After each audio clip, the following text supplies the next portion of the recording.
Hello learners, welcome to my channel. आज हम लोग स्टडी करेंगे classical school of thought. Last video में हम लोगों ने स्टडी किया था कोऑर्डिनेशन के बारे में, उसका मीनिंग, उसकी इम्पोर्टेंस और बेसिकली कोऑर्डिनेशन बेसिकली किस तरीके से हमें हेल्प करता है ऑर्गेनाइजेशन में, उसके फीचर्स हम लोगों ने स्टडी किए थे। आज हम पढ़ेंगे classical school of thought. Classical school of thought basically management का एक स्कूल ऑफ थॉट है, जिसके अंदर कुछ पर्सन्स है जिन्होंने अपने अपने व्यू पॉइंट्स, अपने अपनी थॉट्स शेयर करे हैं अपने मैनेजमेंट के बारे में। आज उन्हीं को हम लोग स्टडी करेंगे। क्लासिकल स्कूल ऑफ थॉट जो है, उन्होंने 3 अप्रोचेस दिए थे, 3 थ्योरीज दी थी। फर्स्ट इज साइंटिफिक मैनेजमेंट, जिसको हम साइंटिफिक थ्योरी ऑफ मैनेजमेंट के नाम से भी जानते हैं। एडमिनिस्ट्रेटिव मैनेजमेंट, जिसको एडमिनिस्ट्रेटिव थ्योरी ऑफ मैनेजमेंट के नाम से जानते हैं हम लोग। And bureaucratic management, that is bureaucratic theory of management. All these theories are given under classical approach or classical school of thought. These theories are given by several persons. Scientific management is given by Frederick Winslow Taylor, administrative management is given by Henry Fayol, and bureaucratic management is given by Max Weber. So in this video we will cover all these classical theories, or we can say that classical school of thought. But in this video we will cover only scientific management principles. What do you mean by scientific management? Then who has given the scientific management? Then what are the principles that are given by Frederick Winslow Taylor? So all these topics will be studied or covered in this video. चलते हम आज की topic पे, that is about the classical approach. Classical approach का मतलब क्या होता है, पहले हम ये स्टडी करते हैं। क्लासिकल अप्रोच जो नाम दिया है उन्होंने, किस उससे दिया है। तो देखिए, क्लासिकल अप्रोच जो है सबसे पुराना, या हम कह सकते हैं it is the oldest formal school of management thought. सबसे पुराना स्कूल ऑफ थॉट है। उसके बाद जितने भी आए थे अदर स्कूल ऑफ थॉट्स, वो मॉडर्न पर्सपेक्टिव से आए थे, बट ये जो था वो बहुत पुराने पर्सपेक्टिव को लेकर था मैनेजमेंट के बारे में। This school consider the management as a process of getting things done with people operating in the organised groups. ये स्कूल जो था, ये थॉट जो था, उसने ये कंसिडर किया था मैनेजमेंट को, that management is a process of getting things done with people, लोगों के साथ काम करना जो भी ऑपरेट कर रहे हैं ऑर्गेनाइज्ड ग्रुप्स के अंदर, ऑर्गेनाइजेशन के अंदर। This is called as management according to the classical school of thought. लेकिन जो हम आज पढ़ते हैं वो तो हम ये पढ़ते हैं कि management is the art of getting things done with and through others, कि उनके साथ भी करना, उनसे करवाना भी। But classical school of thought जो होता है वो कहता है कि उनके साथ काम करना। Management principles are of universal application according to the classical school of thought. ये कहते हैं कि मैनेजमेंट के जितने भी प्रिंसिपल्स हैं उनको हम लोग यूनिवर्सली अप्लाई कर सकते हैं। एंड हेनरी फ्योल को इस स्कूल का फादर बोला गया था। Henry Fayol is known as the father of this school. Other contributors and thinkers who belong to this school are William Newsman, Thomas MC Farland, JD Mooney, AC Raleigh and Harold Kuntz. ये सारे other person से जिन्होंने और अपने अपने view points भी share किए थे क्लासिकल स्कूल ऑफ थॉट में, उन्होंने अपना भी कुछ कंट्रीब्यूशन दिया था मैनेजमेंट को लेकर। ये अदर पर्सन्स भी हैं। जो ये 3 मेन पर्सन है वो फेडरिक विंसो टेलर है, second is Henry fuel and third is max weber. इन्होंने मेजर कंट्रीब्यूशन दिया था अपना क्लासिकल स्कूल ऑफ थॉट के अंदर। उसके बाद हम लोग नेक्स्ट पढ़ते हैं साइंटिफिक मैनेजमेंट। ठीक है, सबसे पहला हमारा क्लासिकल स्कूल ऑफ थॉट जो है वो है साइंटिफिक मैनेजमेंट पे, that is scientific theory of management. Scientific theory of management comes in late 19th century. It was introduced in an attempt to create a mental revolution in the workplace. सबसे बड़ा इसका जो main M था या फिर main objective था इस school को लेकर, इस थ्योरी को लेकर आने का, वो बेसिकली यही था कि एक मेंटल रेवोल्यूशन लेकर आया जाए वर्क प्लेस में। अब मेंटल रेवोल्यूशन क्या है, इसको हम फर्दर डिटेल में स्टडी करेंगे अभी। Mental revolution is all about your changing the thoughts of the employees who are working in the organisation. उनके एटीट्यूड को चेंज करना, उनके बिहेवियर को चेंज करना, उनकी पर्सनैलिटी को चेंज करना। ठीक है, ये this is all about the mental revolution. Scientific management जो फेडरिक विंसलो टेलर ने दिया था, उन्होंने मेन फोकस किस पे किया था, मेंटल रेवोल्यूशन पे किया था। It was propounded by Frederick Winslow Taylor, March 20, 1856 to March 21, 1915, was an American mechanical engineer who worked for improvement of industrial efficiency. So basically he was a mechanical engineer जिन्होंने काम किया था industrial efficiency के ऊपर। उन्होंने ये देखा था जब वो उन्होंने जॉब करा या उन्होंने काम किया एज़ अ मैकेनिकल इंजीनियर, तो उन्होंने उस टाइम ये देखा कि लोग जो एम्प्लॉइज़ हैं, काम कर रहे हैं ऑर्गेनाइजेशन में, उनमें एफिशिएंसी की बहुत ज़्यादा कमी है। सो उस एफिशिएंसी को लेकर आने के लिए उन्होंने scientific theory of management propound किया था। So he was emerged as a father of scientific management. अगर हम बोले कि फादर कौन है साइंटिफिक मैनेजमेंट के, so Frederick Winslow Taylor is the father of scientific management. So सबसे ज़्यादा कंट्रीब्यूशन इन्होंने दिया था। सबसे ज़्यादा जो अपना व्यू पॉइंट्स थे, थॉट्स थे, ठीक है, लोगों की जो भी पर्सन्स काम कर रहे हैं ऑर्गेनाइजेशन में, उनकी एफिशिएंसी को लेकर उन्होंने बहुत काम किया था इसके ऊपर, इसलिए उन्हें फादर ऑफ साइंटिफिक मैनेजमेंट बोला जाता है। So, in the other words of Taylor, scientific management means knowing exactly what you want to do and seeing that they do it in the best and cheapest way. Because organization का main objective क्या होता है कि cost को minimize करना and profit को maximize करना। अगर लोग efficient नहीं होंगे तो obvious सी बात है कि cost हमारी हमेशा high जाएगी और profit हमारा उसका कम हो जाएगा। तो यहाँ पर इन्होंने main focus ये किया था कि जो काम किया जा रहा है वो बेस्ट और चीपेस्ट वे में किया जाए। इसी से ही हम एफिशिएंसी को क्या कर सकते हैं, इंक्रीज कर सकते हैं। सो प्रिंसिपल्स दिए थे उन्होंने कुछ मैनेजमेंट के। So it was defined as a scientific systematic study of work methods in order to improve the efficiency. So principles of scientific management given by Taylor are science not rule of thumb. इन्होंने सबसे पहला जो principle दिया था, science not rule of thumb. Second is harmony not discord. Then third is cooperation not individualism. And last is development of each person to greatest efficiency. So these are the four principles that are given by the scientific management. That are given by the scientific management जिन्होंने दिया था वो है Taylor. उन्होंने ये चार principles दिए थे। देन उसके बाद हम लोग नेक्स्ट बात करते हैं साइंस। सबसे पहला हम प्रिंसिपल के ऊपर बात करेंगे, that is science not rule of thumb. So science not rule of thumb किस बारे में है? बेसिकली ये लोगों की एफिशिएंसी के ऊपर था कि उनकी एफिशिएंसी को हम किस तरीके से इंक्रीज कर सकें। लेकिन जो इंक्रीज करने का तरीका है वो बेसिकली साइंटिफिक एनालिसिस के थ्रू होना चाहिए। ऐसा नहीं है कि आपने अपनी मर्जी से जो आपको समझ आ रहा है उसके अकॉर्डिंग अपने रूल ऑफ थंब लगा के बेसिकली उसको आपने सही बता दिया और उसकी एफिशिएंसी को आपने एनालाइज कर लिया।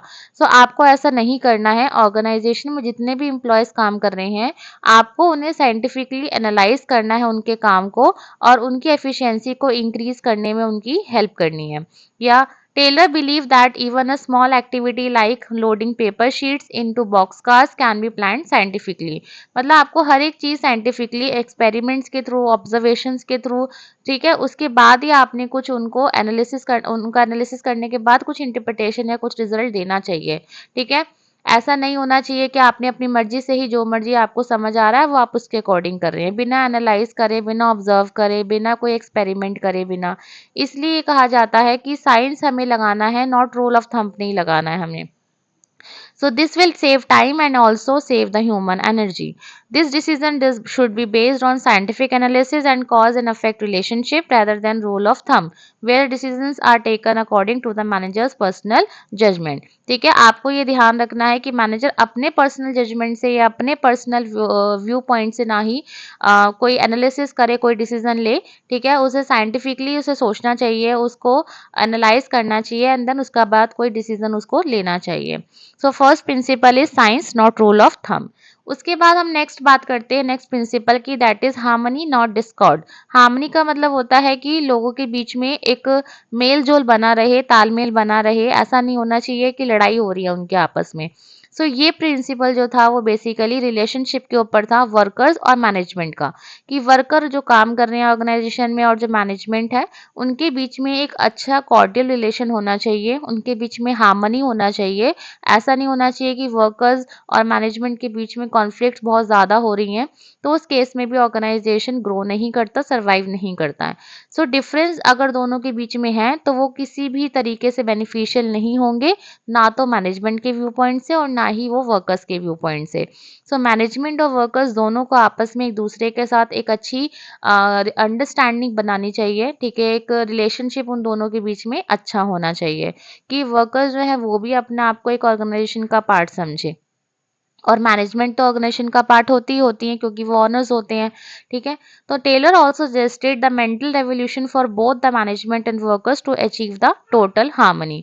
तो टेलर ने ये कहा कि मेंटल रेवोल्यूशन को लाना बहुत ज़्यादा ज़रूरी है, जिससे कि हम मैनेजमेंट और वर्कर्स उन दोनों के बीच में टोटल हार्मनी को हम अचीव कर सकें।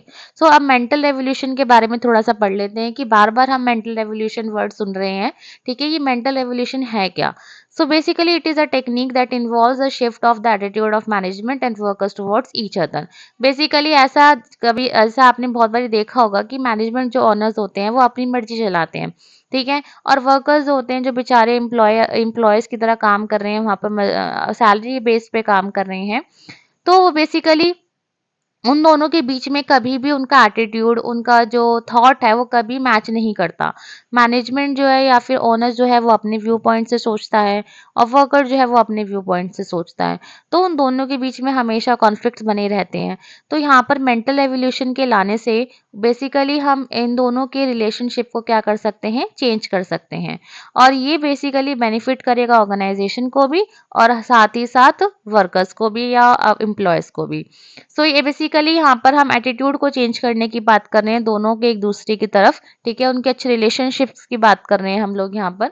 So both should understand the value of each other. ऐसा नहीं होना चाहिए वर्कर्स मैनेजमेंट की वैल्यू समझ रहा है या मैनेजमेंट वर्कर की वैल्यू नहीं समझ रहा। And work with full participation and cooperation.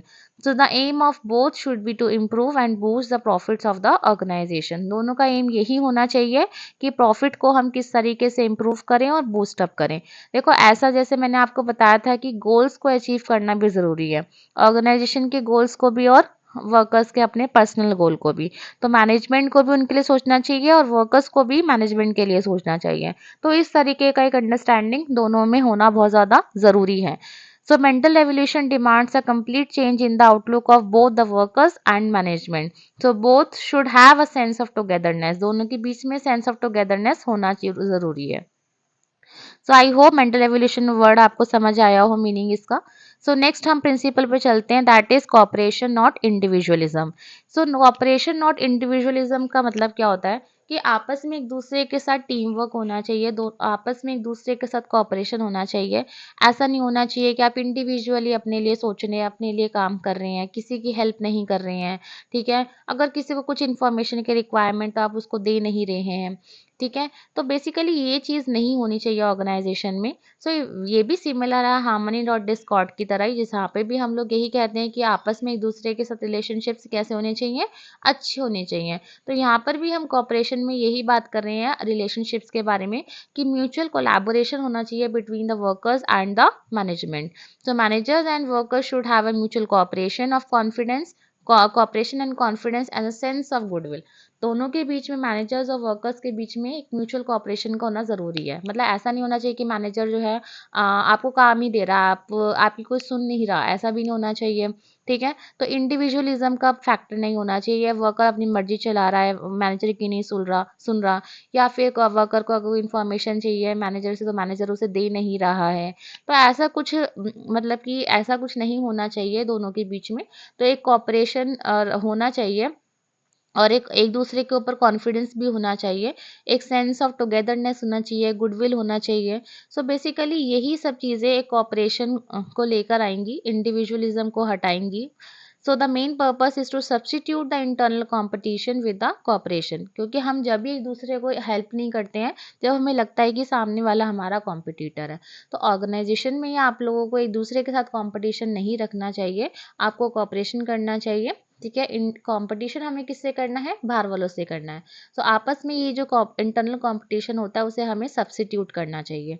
So Taylor ने ये थर्ड प्रिंसिपल दिया था, that is cooperation not individualism. So last principle that was given by Taylor was development of each person to greatest efficiency. उन्होंने ये बोला कि development होना चाहिए हर एक पर्सन का।